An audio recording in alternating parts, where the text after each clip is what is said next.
The test maker wants a distribution of scores.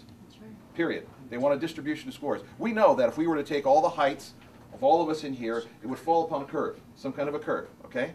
A larger group, the better the curve shape, but it's natural. The test maker doesn't think that way. What the test maker wants to do is they want to take the scores and force them to be in that curve. Now, how do they do this? Well, one of the things they do is, let's say all the teachers in California decided on an equation, an Algebra 1 equation, that said, okay, how to find the slope of a line.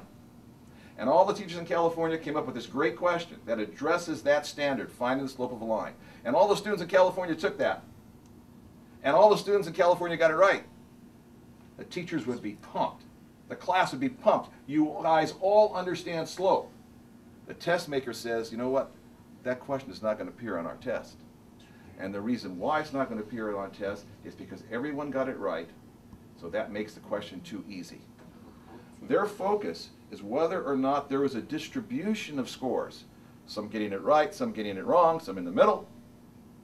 And so what they take is the distribution and force that upon the system, so that each question, even though they're supposed to be attached to every standard, and by the way, there's no scientific process. Sometimes teachers will use the lingo that says that this question is aligned to the standard. Well, there is no process, no scientific process. I'm a physicist, I know there's no scientific process of alignment. What it is somebody saying, you know what, that question looks like it fits. and that question has this distribution of scores. Therefore, it's a good question. Okay? And so what happens, therefore, is that if you do that on the item level, then the whole test becomes that distribution of scores. But you're getting information, you're making decisions and judgments about students, about teachers, about schools, about districts, based on information that's faulty. That's the bottom line. Is the information that you're receiving is faulty. In fact, if you look at the STAR test is the state test that all students take on English and math and all the other subjects.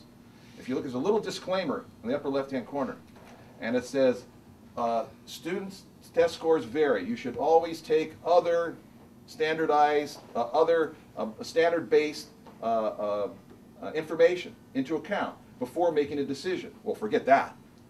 The decision is made as soon as somebody sees that number, the decision is made. So decisions are being based on the number where everyone in the group is assuming that that number is telling the truth. Students are encouraged to guess.